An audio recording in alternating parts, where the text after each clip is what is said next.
Good evening. Gajadhar Singh educational college में आप सभी का स्वागत है। आज हम लोग मैथ्स की क्लास में बात करने वाले हैं एक नए टॉपिक परसेंटेज की। परसेंटेज की अगर बात की जाए तो ये ऐसा टॉपिक है जो कि आपके सिर्फ डीएलएड के लिए नहीं बल्कि टीचिंग एग्ज़ाम जैसे कि बीपीएससी हो या फिर नवोदय विद्यालय या फिर केंद्रीय विद्यालय, कोई भी आप टीचिंग एग्ज़ाम जब देंगे तो उसमें परसेंटेज के क्वेश्चन आपको देखने के लिए मिलेंगे ही मिलेंगे। ठीक है, परसेंटेज का मतलब क्या होता है, परसेंटेज से संबंधित किस प्रकार के प्रश्न आपके एग्ज़ाम में पूछे जा सकते हैं, इन सभी पॉइंट को हम कवर करेंगे। अगर बात की जाए अभी तक की तो आपके मैथ्स के जो टोटल 10 चैप्टर हैं उनमें से ये 5वां चैप्टर है, यानी कि ये चैप्टर जब ख़त्म हो जाएगा तो आपका 50% सिलेबस ख़त्म हो जाएगा। ठीक है, तो यहाँ पे 50% का मतलब क्या हुआ, आधा। हमने कहा कि मैथ्स में टोटल 10 चैप्टर हैं और ये आपका 5वां चैप्टर है। ये चैप्टर जब ख़त्म होगा तो आपका आधा मैथ्स ख़त्म हो जाएगा, यानी कि 50% मैथ ख़त्म हो जाएगा। तो इसी के आधार पर हम लोग परसेंटेज के पहले मीनिंग को समझ लेते हैं, परसेंटेज का मतलब क्या होता है, उसके बाद हम लोग आगे बढ़ने वाले हैं। यहाँ पे परसेंटेज का मीनिंग होगा, परसेंटेज से संबंधित क्या प्रश्न आते हैं। जैसे मान लीजिए आजकल रिजल्ट का दौर है, आपने देखा होगा अभी जो बच्चे हाई स्कूल में या फिर इंटर में यानी कि 10th और 12th में थे उनका जल्दी ही रिजल्ट आया है। जो बच्चे 10th में और 12th में थे तो उनका जल्दी रिजल्ट आया। अब मान लीजिए कोई बच्चा 12th में है और उसका मार्क्स आया 400, ठीक है, और पूर्णांक कितना था, टोटल था 500, तो उसके 400 नंबर आए 500 में से। तो आप बताइए कितना प्रतिशत आया। अगर किसी स्टूडेंट के 12th के एग्ज़ाम में, +2 के एग्ज़ाम में 500 में से 400 नंबर आए तो उसके कितने प्रतिशत मार्क आए, ये आप बता पाएंगे। तो जो स्टूडेंट परसेंटेज को पढ़ा होगा वो तुरंत बता देगा 80%। कितने, 80%।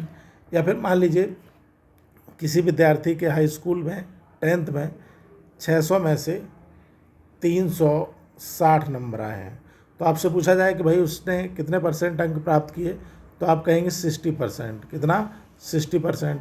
तो यहाँ पे कैसे आपको पता चल गया कि 600 में से अगर किसी विद्यार्थी के 360 अंक आते हैं तो उसको 60% बोला जाएगा, और अगर 500 में से किसी विद्यार्थी के 400 अंक आते हैं तो उसे 80% बोला जाएगा। ये सारी चीज़ें हम सीखेंगे। परसेंटेज का मतलब क्या होता है ये भी हम सीखेंगे।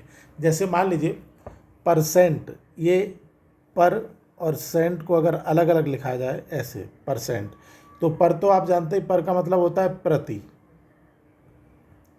और सेंट का मतलब होता है 100। तो यहाँ पे परसेंट को जब हमने अलग अलग लिखा तो इसका क्या मतलब निकल के आया, प्रति 100, यानी कि 100 पर कितना। जैसे हमने कहा कि एक जगह पर 100 लकड़ी के टुकड़े रखे हुए हैं, आपने उसमें से 10 ले लिए, ठीक है, तो ये कितना प्रतिशत हुआ। तो आपने कहा 100 में से कितना लिया, 10 लिया, इसलिए 10% हो गया। कहीं पर लकड़ी के टुकड़े रखे हुए हैं, आपने 100 में से 25 ले लिए, तो टोटल का कितना परसेंट आपने ले लिया, तो आपने कहा 25%, क्योंकि 100 में से आपने कितना उठाया था, 25। तो इसको समझते हैं ज़रा डेफिनेशन को। यहाँ पे ये आपका चैप्टर 5 है और इस चैप्टर 5 में परसेंटेज से संबंधित जो भी कैलकुलेशंस हैं उनको हम समझेंगे, परसेंटेज एंड इट्स कैलकुलेशंस। ठीक है, तो चलिए सबसे पहले तो प्रतिशत यानी परसेंटेज का मतलब समझ लेते हैं। इसका मतलब क्या होता है, प्रतिशत का अर्थ एवं इसका संकेत। तो ये तो आपने थंबनेल में ही देख लिया।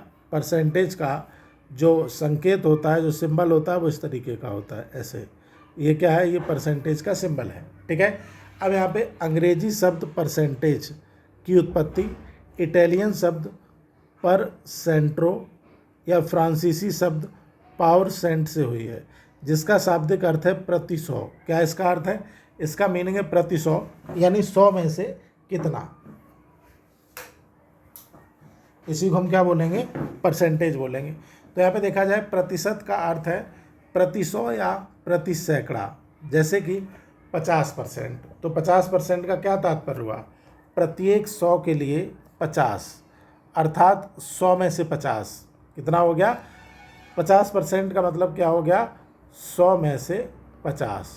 50% को हम बोलेंगे आधा, 50% को आधा भी तो बोलेंगे। जैसे मान लीजिए कोई बॉटल है, वो आधी पानी से भरी हुई है, तो आप क्या कहेंगे कि 50% बॉटल जो है वो पानी से भरी हुई है या फिर 50% बॉटल पानी से खाली है। 50% का मतलब क्या हुआ, आधा हुआ। अगर मान लीजिए कोई बॉटल जो है वो 25% खाली है, यानी 1/4 खाली है, तो आप क्या कहेंगे, कोई बॉटल अगर 1/4 खाली तो आप कहेंगे 25% वो खाली है। चलिए अब यहाँ पे परसेंट का मतलब समझ गए, प्रति 100, यानी 100 में से कितना हिस्सा लिया जाए।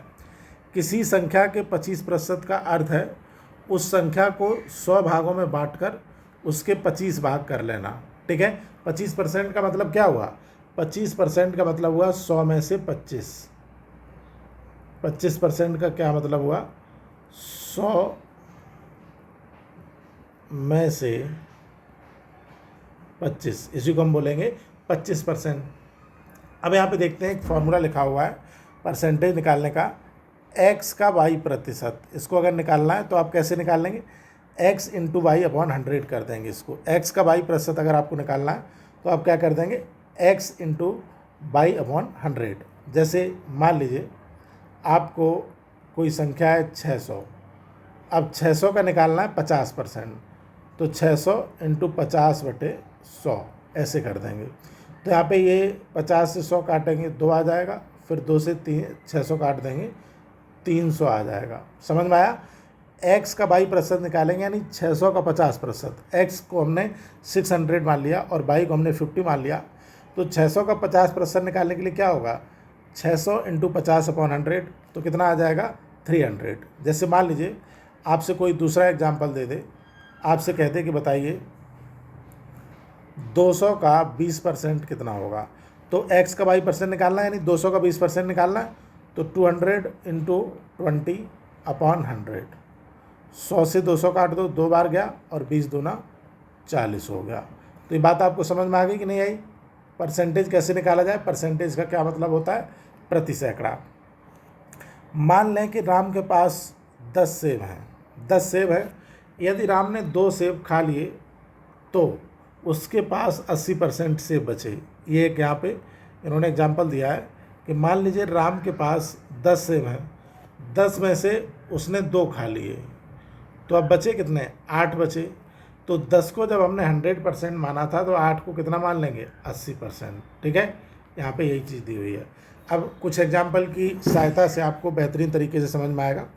यहाँ पे पहला एग्जाम्पल है 50 का 20% ज्ञात कीजिए, 500 का 20%। तो जो फॉर्मूला अभी आपने देखा था, x का y% ज्ञात करने के लिए क्या करेंगे, 500 का 20% आपको ज्ञात करना है, तो 500 इंटू 20/100 कर देंगे। 100 से 500 को कट करेंगे, 5 टाइम्स होगा ये, और 20 को 5 से मल्टीप्लाई करें कितना आ जाएगा, 100 आ जाएगा। तो यही आपका आंसर हो गया। समझ में आ रहा है कि नहीं आ रहा है। चलिए, प्रतिशत एक पूर्ण को एक भाग के रूप में एक संख्या को व्यक्त करने का एक तरीका है। ठीक है, 1% की गणना करने के लिए हम पूर्ण को 100% के समान देखेंगे। तो इसको आप लैंग्वेज को थोड़ा समझिए, अगर समझ में आए तो, वरना इसकी कोई ज़रूरत नहीं है। अब हम आ जाते हैं कुछ यहाँ पर पॉइंट दिए गए उन पर। जैसे मान लीजिए अगर 100% की बात की जाए तो 100% का मतलब होता है पूरा पूरा। जैसे आपने कहा कि भाई ये जो बॉटल है ये पूरी भरी हुई है पानी से, तो आप बताइए क्या आप बोलेंगे कि बॉटल जो है 100% भरी हुई है कि 50% कि 20% कि 200%। तो बॉटल अगर पूरी भरी हुई है पानी से तो आप कहेंगे बॉटल 100% फुल है, पूरी की पूरी भरी हुई है, 100% भरी हुई है। तो 100% का क्या मतलब होता है, एक होता है, यानी कि फुल होता है, पूरा होता है। फिर हम बात करें 1/2, तो 1/2 को हम 50% बोलते हैं। क्यों बोलते हैं, क्योंकि यहाँ पे 1/2 इंटू 100 जब करेंगे तो अपने आप क्या आ जाएगा, 50 आ जाएगा। इसीलिए इसको हम बोलते हैं 1/2 को 50%। आधे को 50% बोला जाता है। 1/3 को 33.33% बोला जाता है। जैसे 1/3 का परसेंट निकालना है तो 1/3 इंटू 100 कर दीजिए, और इसको जब आप करेंगे तो ये कितना आ जाएगा, 3 से 100 को कट करेंगे तो ये आ जाएगा 33.33। ठीक है, 2/3, तो 2/3 को जब परसेंटेज में कन्वर्ट करेंगे, किसी भी भिन्न को परसेंटेज में कन्वर्ट करना, उसमें 100 से गुणा कर दीजिए। तो 2/3 में 100 से गुणा करेंगे तो कितना आएगा, 200/3।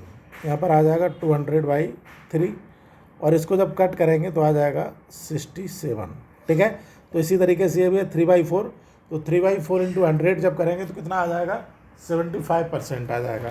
कितना आ जाएगा, 75%। 3/4 इंटू 100 जब हम करेंगे तो ये कितना आएगा, 4 से हम कट कर देंगे, ये आएगा 25, और 25 का 3 में जब मल्टीप्लाई करेंगे तो कितना आ जाएगा, 75 आ जाएगा। तो इसी तरीके से आपका 2/5 है। 2/5 को आप 100 से मल्टीप्लाई कीजिए।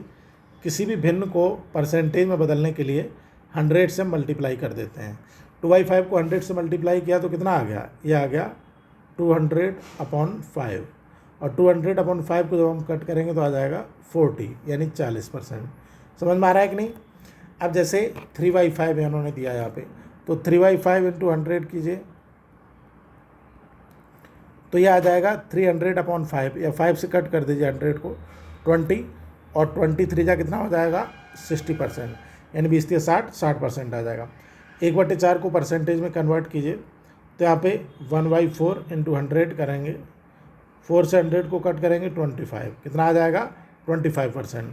1/5 को परसेंटेज में कन्वर्ट कीजिए, 1/5 इंटू 100 इक्वल टू कितना आ जाएगा, 20%।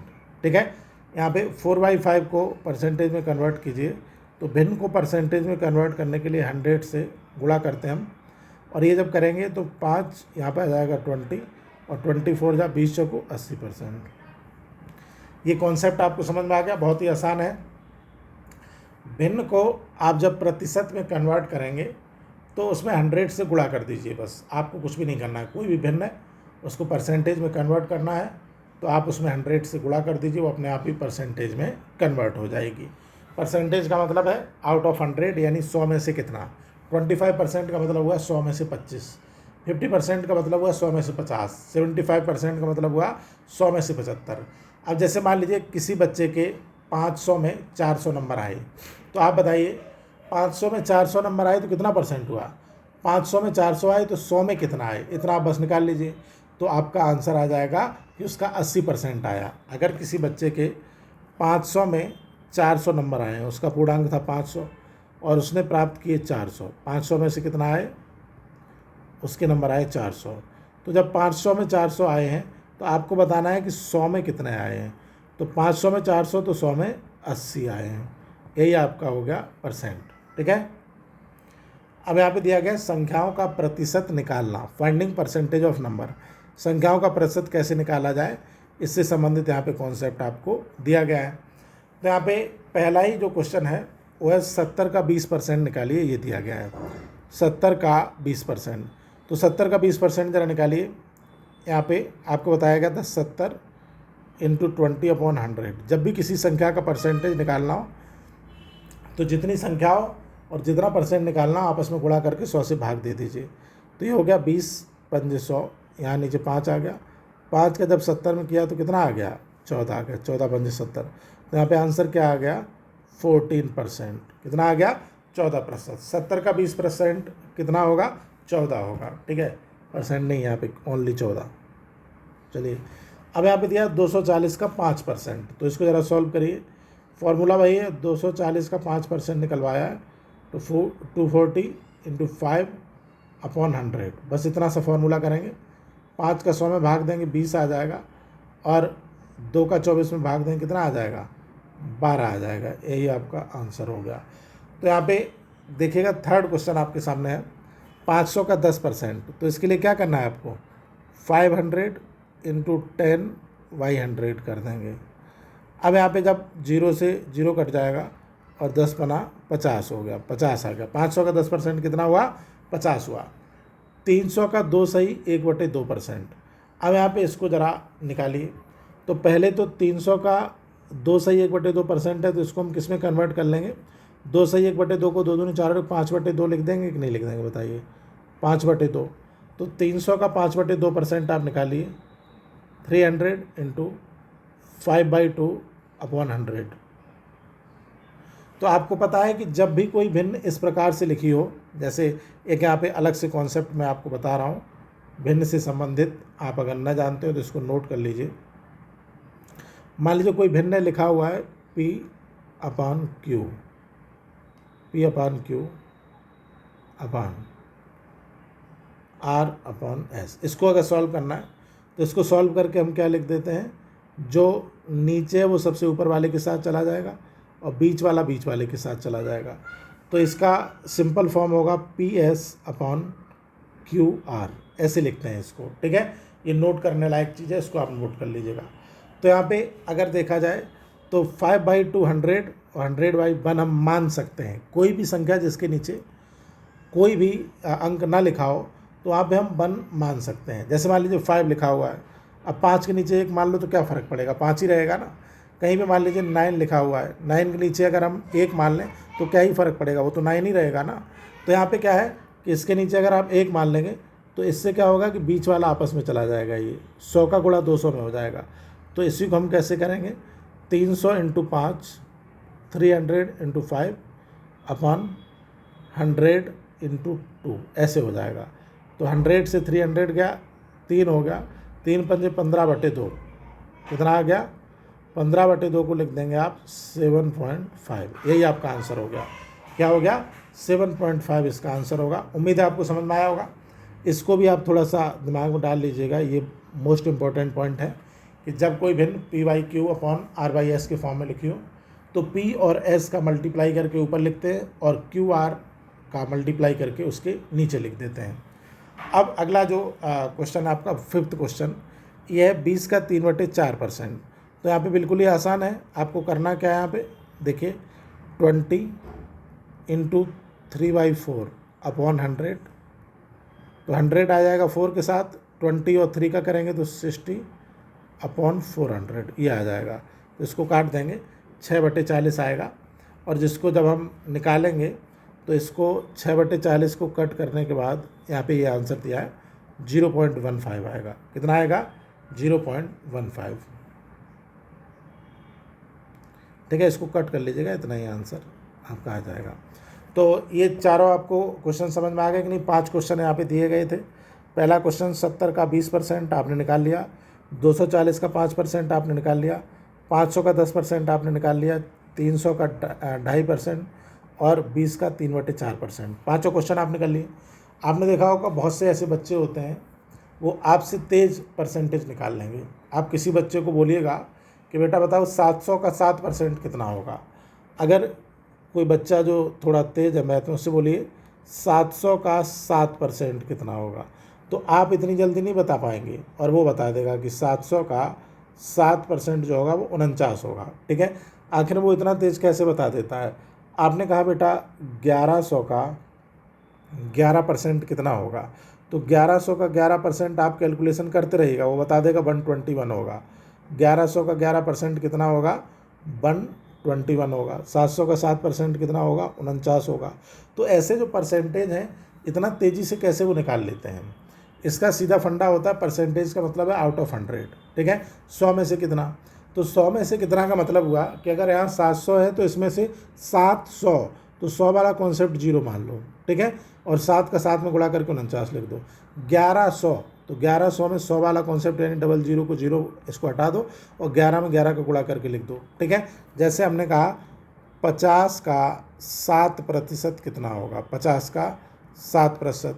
तो आपने कहा 50 का 7% निकालने के लिए हमें यहाँ पे 3.5 आंसर देखने के लिए मिलेगा। क्यों, क्योंकि 50 का 7% निकालेंगे तो हमें 100 वाला कॉन्सेप्ट हटा देना है और 100 वाला कॉन्सेप्ट हटाने के लिए हमें यहाँ पे पॉइंट लगा देना है। और जब पॉइंट लगाएंगे तो 7 का गुणा जब 5 में करेंगे तो 3.5 आ जाएगा, 0.5 में करेंगे। इसको धीरे धीरे आप आगे समझ पाएंगे और आसानी से इसको करना सीख पाएंगे। चलिए, तो यहाँ पे परसेंटेज कम से कम निकालना आ गया। अभी आप भले ही उतना जल्दी ना निकाल पाएँ, लेकिन उम्मीद है कि आप निकाल लेंगे और लगातार अगर प्रैक्टिस करेंगे तो आपको जल्दी निकालना भी आ जाएगा, ठीक है। अब देखते हैं हम यहाँ पे अगले कॉन्सेप्ट को। कॉन्सेप्ट है यहाँ पर प्रतिशत के माध्यम से आंकड़ों की व्याख्या करना। Describe data with the help of percentage, ठीक है। परसेंटेज के माध्यम से आंकड़ों की व्याख्या करना। अब आंकड़े क्या होते हैं, किसको हम डाटा बोलते हैं, तो कई बार आपने देखा होगा कि आपको बता देता है, जैसे कि इन्होंने फिगर बना रखा है, इसमें बताया गया है कि जो भारत में बॉन्ड के लिए उत्पन्न अभिदान है, ये थोड़ा सा कठिन चीज़ इन्होंने बोल दिया। मान लीजिए हम एक दूसरा बना देते हैं, ये बना देते हैं फिगर, और हम बोल देते हैं कि भारत में कुछ लोग ऐसे हैं जो न्यूज़पेपर पढ़ते हैं, कुछ लोग ऐसे हैं जो टीवी देखते हैं, कुछ लोग ऐसे हैं जो सोशल मीडिया से अपना काम चलाते हैं। तो हमने कह दिया कि भाई 20% लोग ऐसे हैं जो टीवी देखते हैं, हमने ये कह दिया, ठीक है। इसमें 40% लोग ऐसे हैं जो सोशल मीडिया से अपना काम चला रहे हैं, सोशल मीडिया से, ठीक है। यहाँ पर सोशल मीडिया से ये लोग काम चला रहे हैं। और इसमें मान लीजिए 15% लोग ऐसे हैं जो न्यूज़पेपर पढ़ रहे हैं। तो कितना बचा? 20, 40, 60, 15, 75, 25% लोग ऐसे हैं जो कुछ नहीं पढ़ते हैं। और आपसे कहा गया जो लोग कुछ नहीं पढ़ते उनकी संख्या है 100 मान लो, ठीक है।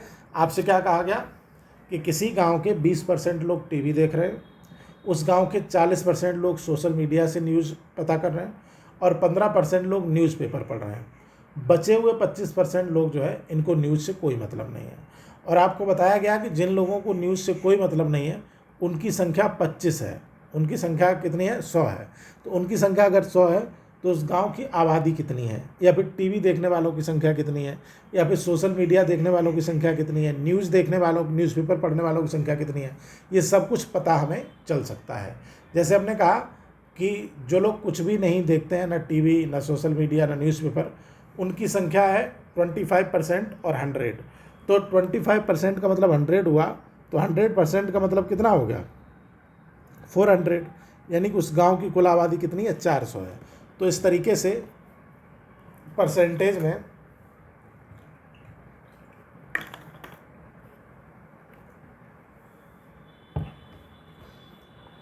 घुमा फिरा के आपसे प्रश्न पूछे जाएंगे।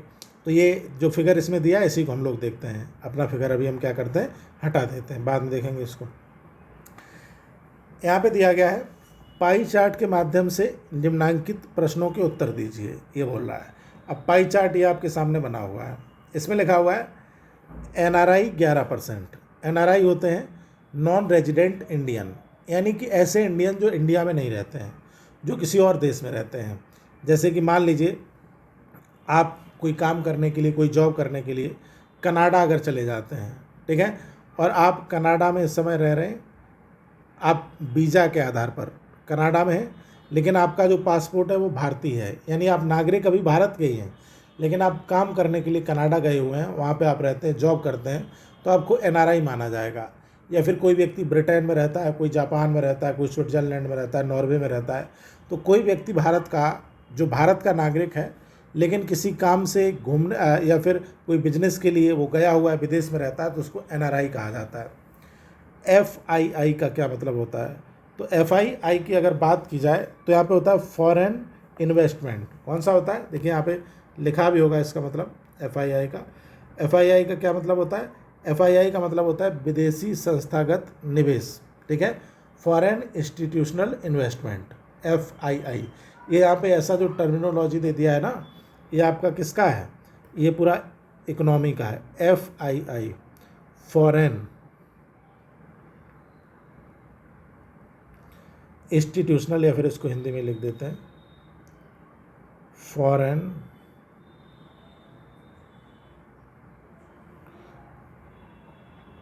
Institutional investment.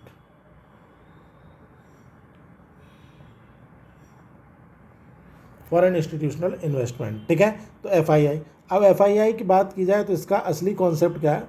असली है कि जैसे मान लीजिए कोई व्यक्ति अमेरिका का रहने वाला है और उसने $100 भारत की किसी कंपनी में निवेश कर दिए हैं, ठीक है।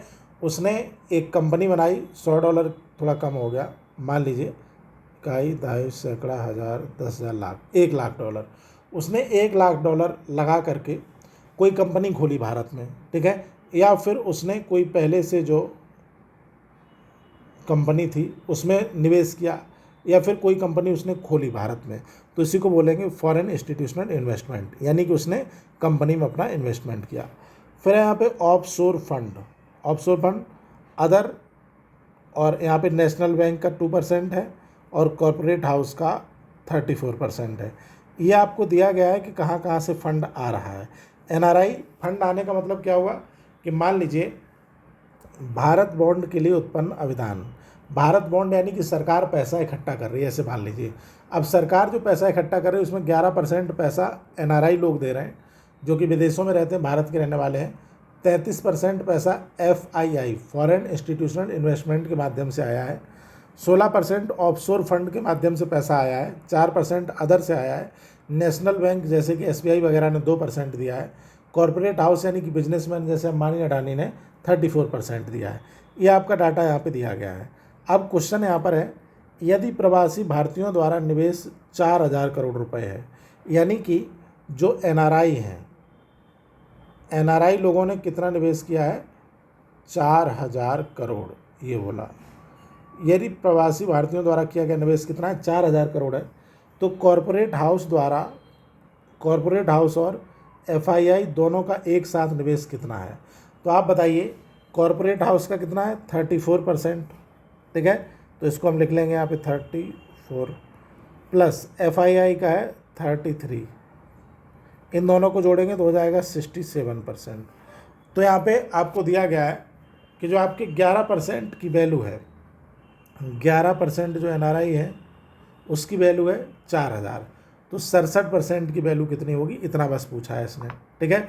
तो 11% की जब वैल्यू होगी 4,000 तो 67% की वैल्यू कितनी होगी, ये आपको यहाँ पर बता देना है। तो इसको निकालने के लिए आप क्या करेंगे, यहाँ पे लिख दीजिए। एक सिंपल तरीके से हम बताएंगे आपको, इसमें कुछ भी दिया हो। जैसे आपने कहा 11% की वैल्यू दी गई है 4,000 करोड़, तो 1% की कितना हो जाएगी बताइए? 4,000 करोड़ अपॉन 11। तो यहाँ पे आपसे पूछा गया 67% की, तो 67% की कितनी हो जाएगी? 67 इंटू 4,000 अपॉन 11, यही इसका आंसर हो जाएगा, ठीक है। 67 इंटू 4,000 अपॉन 11 ये दिया गया है। इसको आप याद रखिएगा, कितना हो जाएगा? 67 इंटू 4,000 अपॉन 11। अब यहाँ पे अगर बात की जाए 4,000 अपॉन 11 की, तो इसको काटेंगे तो कितना आ जाएगा? यहाँ पे आंसर दिया गया है 24,363 करोड़। इसको आप काट लीजिएगा। मुझे लगता है ये वाला सवाल अभी आपको समझ में नहीं आया है।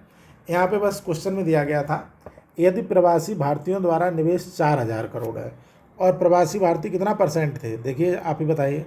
तो प्रवासी भारतीय थे 11%, तो 11% जो दे रहे हैं वो कितना दे रहे हैं? 4,000 करोड़ दे रहे हैं। तो पूछा गया है कॉरपोरेट हाउस और एफआईआई दोनों एक साथ मिलकर कितना निवेश करेंगे। तो कॉरपोरेट हाउस का था 34% और एफआईआई का था 33, इनको जोड़ा 67% हो गया। जब 11% की वैल्यू 4,000 दिया गया है, 11% की वैल्यू 4,000 यहाँ पे दिया गया है, और आपसे पूछ रहा है कि 67% की वैल्यू कितनी होगी, ये पूछा गया है। तो 11% की 4,000, तो 1% की कितना हो जाएगी? यहाँ से लीजिए, 11 की 4,000 है तो 1 की हो जाएगी 4,000 अपॉन 11, तो 67 की हो जाएगी 67 की 67 इंटू 4,000 अपॉन 11। बस इसको आप सॉल्व करेंगे, आंसर आपका आ जाएगा।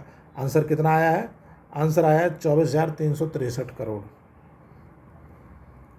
24,363, ठीक है। यही आपका आंसर है। समझ में आ गया होगा। अब यहाँ पे देख लीजिए, यहाँ भी इसी तरीके से कुछ समझाया गया है। प्रवासी भारतीय का अभिदान है 11%, जो प्रवासी भारतीय एनआरआई ने दिया वो कितना है? 11%। कॉरपोरेट हाउस का अभिदान है 34% तथा एफआईआई का है 33%। तो कॉरपोरेट हाउस और एफआईआई का इसने जोड़ दिया है, कुल हो गया 67%, ठीक है।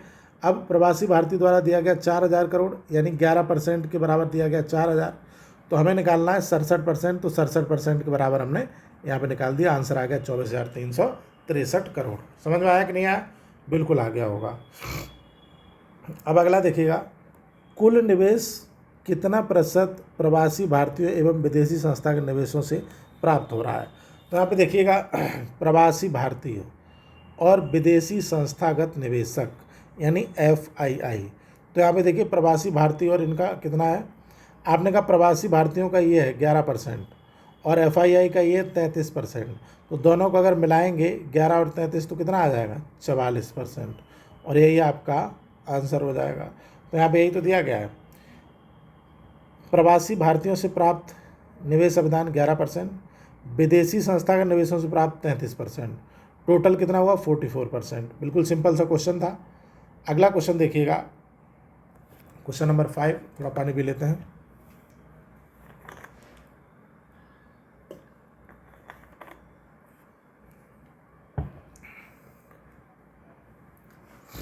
दिया गया है, यदि विदेशी संस्थागत निवेशकों के निवेश का कुल प्रवाह अगले वर्ष में दोगुना हो जाए, ठीक है, विदेशी संस्थागत निवेश कितना है, तो आपने कहा 33%, अगले 2 वर्ष में दोगुना हो जाए, तो 33% है, दोगुना हो जाएगा मतलब कितना हो गया 66% हो जाए। यहाँ तक का समझ में आ गया। तथा अन्य सभी निवेशों का अनुमान इसी वर्ष की तरह स्थिर रहे, मतलब बाकी सबका ऐसे ही रहे, तो अगले वर्ष विदेशी संस्थागत निवेशों का भारत बॉन्ड में कुल निवेश प्रवाह कितने अनुपात में होगा। तो यहाँ पे हो गया 66% इनका हो जाएगा।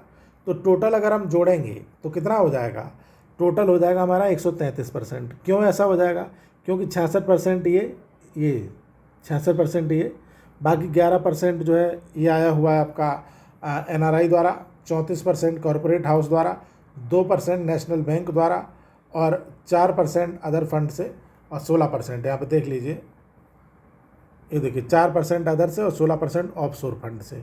तो ये सब मिला दिया तो कितना हो गया, तो आपने कहा टोटल हो गया 133, और विदेशी संस्थागत निवेश था 66/133, आंसर आ गया 0.496। अब ये काटना तो आप जानते ही हैं, ठीक है, 133 से 66 को काटिएगा, आपका 0.496 आ जाएगा। अगला दिया गया प्रतिशत ज्ञात करना, टू फाइंड परसेंटेज, ठीक है, इस पे हम लोग अभी तक काम कर रहे थे और आप आसानी से निकाल रहे थे, फिर भी इसको दोबारा से समझ लेते हैं। किसी भाग का प्रतिशत ज्ञात करने के लिए प्राप्त भाग को कुल संख्या से विभाजित करके 100 से गुणा कर देते हैं, ठीक है, ये डेफिनेशन है। आपको स्कूल परीक्षा में कुल 500 अंक में से 409 अंक मिले, तो आपको कितने % अंक मिले ये पूछ रहा है। तो होगा क्या कि 500 में से आपको 409 अंक मिले, तो इसको ऐसे लिख देंगे 409/500 इंटू 100, ऐसे लिख देंगे। अब 100 से 500 काटेंगे 5, और 5 से भाग दे देंगे 409 में, तो 5 8 40 और 5 1 5, 5 8 40, ये आपका हो गया आंसर। ये यहाँ पे लिखा गया, भाग दे देते हैं, तो यहाँ पे आपका उत्तर होगा 81.8, ठीक है। अब देखिए, प्रतिशत की गणना करते समय निम्नलिखित बातों को ध्यान में रखना चाहिए। किसी भी भिन्न को प्रतिशत में परिवर्तित करने हेतु उसे 100 से गुणा करना चाहिए। मतलब कोई भिन्न है, अगर उसे प्रतिशत में परिवर्तित करना है तो 100 से गुणा करो। जैसे कि मान लीजिए हमने लिखा 2/3, इसको परसेंटेज में आपको बताना है, तो इस भिन्न को 100 से गुणा करो तो ये परसेंटेज में आ जाएगा। मान लीजिए लिखा है 1/2 और इसको आपको परसेंटेज में बताना है, तो 1/2 में 100 से गुणा करो तो आ जाएगा 50%, ठीक है, ये परसेंटेज में हुआ। क्या कह रहा है, किसी भी भिन्न को प्रतिशत में परिवर्तित करने के लिए उसे 100 से गुणा करना चाहिए, जैसे कि आपने यहाँ पर किया है, ठीक है, ये बात आपको समझ में आ गई। अब दूसरा पॉइंट देखिए, किसी भी प्रतिशत को भिन्न में परिवर्तित करने के लिए उसे 100 से भाग दे देना चाहिए। जैसे मान लीजिए हमने लिखा 50%, अब इसको हम भिन्न में बदलना चाहते हैं, तो 50% को भिन्न में बदलने के लिए क्या करेंगे, 50/100, 100 से भाग दे देंगे, आ जाएगा 1/2, ठीक है। या फिर कहीं पे लिखा है 33%, इसको हम भिन्न में बदलना चाहते हैं, तो इसको लिख देंगे 33/100, 100 से भाग दे देंगे, आ जाएगा 1/3। दूसरी बात समझ में आई, किसी राशि माना x को किसी अन्य राशि y प्रतिशत के रूप में बदलने के लिए x/y × 100 लिख देंगे। जैसे हमने कहा कि 3 जो है वो 6 का कितना % है, तो x हो गया 3 और 6 हो गया y, तो यहाँ पर ऐसे कर देंगे हम, कितना आ जाएगा, 3 6 का 50% है, ये हो गया तीसरी लाइन का मतलब। तो पहला दूसरा तीसरा तीनों रूल आप समझ गए। अब इसको हटा देते हैं यहाँ से। समझ में आ रहा है कि नहीं आ रहा है भाई। परसेंटेज यहाँ पे थोड़ा सा अच्छा चैप्टर है। अभी तक आप बिल्कुल हलवा खा रहे थे, अभी तक बिल्कुल सिंपल चैप्टर थे आपके सामने, लेकिन ये थोड़ा सा चैप्टर आया है जहाँ आपको थोड़ा दिमाग लगाना पड़ेगा। प्रश्न परसेंटेज के बहुत आएंगे आपकी परीक्षा में, तो इसको थोड़ा सा ध्यान लगा के पढ़िएगा। चलिए पहला एग्जाम्पल आपके सामने है, एग्जाम्पल नंबर 6। यहाँ पे दिया गया है 20 किस संख्या का 25% है, ये यहाँ पे पूछ रहा है। 20 जो है वो किस संख्या का 25% है, तो यहाँ पे मान लिया इसने माना 20 x का 25% है, ठीक है। तो x का 25% है, तो इसलिए इसने क्या कर दिया, x इंटू 25/100 इक्वल टू 20 कर दिया, ठीक है। इसको फिर सॉल्व कर दिया। 20 किस संख्या का 25% है, इसको आपको सॉल्व करना, अपने हिसाब से हम सॉल्व करते हैं। तो यहाँ पे सबसे पहले तो किस संख्या का इसने पूछा है, किस संख्या का 20 जो है वो 25% है। तो यहाँ पे सबसे पहले क्या करिएगा, 25 लिखिएगा, और किसी संख्या का, तो उस संख्या को मान लीजिए आप a, ठीक है। उस संख्या का मान लीजिए a मान लीजिए, अपॉन 100 करिए। अब कहा गया कि 20 किस संख्या का 25% है, तो यहाँ पे आप 20 हम लिख देंगे, बस इसको सॉल्व कर दीजिए। इसको सॉल्व करेंगे तो 25 चौकू 100 आ जाएगा, और ये 4 इधर जाएगा तो कितना आ जाएगा, 80। तो a इक्वल टू आ जाएगा 80। यही आपका आ गया आंसर। समझ में आया कुछ मैंने क्या किया। यहाँ पे कहा गया 20 किस संख्या का 25% है, तो हमने क्या किया कि उस संख्या को मान लिया a। हमने क्या मान लिया, माना संख्या जो है a है, ये मान लिया। अब 20 की संख्या का 25% है, तो हमने कहा 25% इंटू वो संख्या अपॉन 100। यही तो होता है परसेंटेज निकालने का फार्मूला, संख्या निकालने का फार्मूला। तो यहाँ पे लिख दिया 20। अब बस इसको हमने सॉल्व किया तो आ गया आपका a इक्वल टू 80। समझ में आया कि नहीं आया, बिल्कुल आ गया होगा। अगला देखिएगा, 5 लीटर का कितने प्रतिशत 600 मिलीलीटर है, ये क्वेश्चन आपसे पूछा गया है। बिल्कुल ही सिंपल यहाँ पे क्वेश्चन है, 5 लीटर का कितने प्रतिशत 600 मिलीलीटर है। तो पहले तो लीटर और मिलीलीटर का इसने कंपेयर कर दिया। ये यहाँ पे दिया गया लीटर में, और ये यहाँ पे दिया गया मिलीलीटर में। दोनों को बराबर होना चाहिए तभी तो कंपेयर करेंगे। अब आप बताइए, किसी चीज़ को आप तभी तो कंपेयर कर पाएंगे जब उनकी यूनिट सेम हो। मान लीजिए कोई बाइक है, एक बाइक जो है सीधा सड़क पे जा रही है, और दूसरी बाइक नीचे से ऊपर की तरफ चल रही है, हवा की तरफ चल रही है। तो दोनों की स्पीड को आप कैसे कंपेयर करेंगे, कौन सी तेज़ चल रही, कौन सी धीरे। तो आप कहेंगे जब वो दोनों एक ही यूनिट में चल रही होंगी तभी तो हम कंपेयर करेंगे। तो यहाँ पे क्या है कि इसको लीटर को हम मिलीलीटर में चेंज कर देंगे सबसे पहले तो, ठीक है। तो 1 लीटर में कितना मिलीलीटर होता है, 1000 मिलीलीटर। कितना होता है, सबसे पहले हम यूनिट को सेम करते हैं और लीटर को मिलीलीटर में चेंज करेंगे। तो 1 लीटर में 1000 मिलीलीटर, तो 5 लीटर में कितना हो जाएगा, 5000 मिलीलीटर हो जाएगा। ये हो गया आपका। अब 5 लीटर का x% 600 मिलीलीटर है, ये उसने दिया है। क्या दिया है, सेम वही वाला क्वेश्चन है। उसने कह दिया कि 5 लीटर का कितने प्रतिशत 600 मिलीलीटर है। तो 5 लीटर का मतलब हो गया 5000 मिलीलीटर, और हमने मान लिया a%, ठीक है। कितना है, 600 मिलीलीटर है। तो हमने इसको इस तरह लिख दिया, जैसे हमने क्या कह दिया, 5 लीटर का कितने प्रतिशत 600 मिलीलीटर है। तो हमने क्या मान लिया, यहाँ पर a मान लिया, 5 लीटर का a% 600 मिलीलीटर है, ऐसे हमने लिख लिया, ठीक है। अब थोड़ा सा आपको अगर कैलकुलेशन आती है, इसमें कुछ बच्चे हैं जो कैलकुलेशन शायद कर पाए अच्छे से। आपको पता है कि इस जीरो से आप ये वाला जीरो कट कर सकते हैं कि नहीं। कितने लोग यहाँ पे इस बात से सहमत हैं कि भाई ये वाला जो जीरो है, ये जीरो, इससे आप ये वाला जीरो कट कर सकते हैं। तो आप बिल्कुल सहमत होंगे, इस जीरो से ये वाले जीरो को कट किया जा सकता है। इसका मतलब क्या हुआ कि ये जो 5000 है कहीं ना कहीं इसके नीचे आएगा, और जब हम इसको सॉल्व करेंगे तो इसके नीचे आएगा, तो 600/5000 लिखेंगे तो 2 जीरो से 2 जीरो कट जाएगा, ठीक है। ये हो गया। अब अगर बात की जाए इसकी बचे हुए की, तो इस जीरो से ये वाला जीरो भी कट जाएगा। अब ये 10 इधर चला जाएगा, जाएगा कि नहीं जाएगा। तो यहाँ पे क्या हो जाएगा, 5a = 60। तो a इक्वल टू आ जाएगा 12। कितना आ जाएगा, a इक्वल टू आ जाएगा 12। तो इसीलिए 5 लीटर का 12% हो गया 600। यहाँ पर आंसर क्या आ गया, 12 आ गया, 12%, ठीक है। तो यहाँ पे अगर बात की जाए तो परसेंटेज का कुछ कॉन्सेप्ट आपको समझ में आया है। ये थोड़ा सा अच्छा चैप्टर है, आप ध्यान से इसको पढ़िएगा। आगे इसके कॉन्सेप्ट को हम कल लेकर के चलेंगे, और कल उम्मीद है कि ये वाला चैप्टर आपका समाप्त हो जाएगा। जो भी बच्चे रेगुलर क्लास नहीं कर रहे हैं, भैया आप लोग रेगुलर क्लास में जुड़िए, क्योंकि मैथ्स आपका आधा समाप्त हो गया है। और आपको ये पता होना चाहिए कि बच्चों की जब बैक लगती है तो सबसे ज़्यादा बैक कौन से सब्जेक्ट में लगती है, मैथ्स में और साइंस में, ठीक है। मैथ्स और साइंस ऐसे सब्जेक्ट हैं जहाँ देखा गया है कि प्रीवियस ईयर में बच्चों की बैक लगती है, और सबसे ख़राब जो नंबर आते हैं वो CDP में आते हैं। CDP में बैक भले कम लगती हो, लेकिन इसमें परसेंटेज बच्चों का अच्छा नहीं आ पाता है। उसके पीछे का रीज़न होता है कि सीडीपी का सिलेबस काफ़ी ब्रॉड है, काफ़ी बड़ा सिलेबस है। तो भाई मैथ को, साइंस को, सीडीपी को थोड़ा आप सीरियस लीजिएगा, क्योंकि होता क्या है कि जो सोशल साइंस के सब्जेक्ट हैं, जिसमें आपका सोशल साइंस है, हिस्ट्री है, ज्योग्राफी है, पॉलिटी है, या फिर आपके हिंदी है, संस्कृत है, कंप्यूटर है, ये ऐसे सब्जेक्ट हैं, हिंदी, संस्कृत, सोशल साइंस, जहाँ आप कुछ ना कुछ पेपर में लिख देंगे।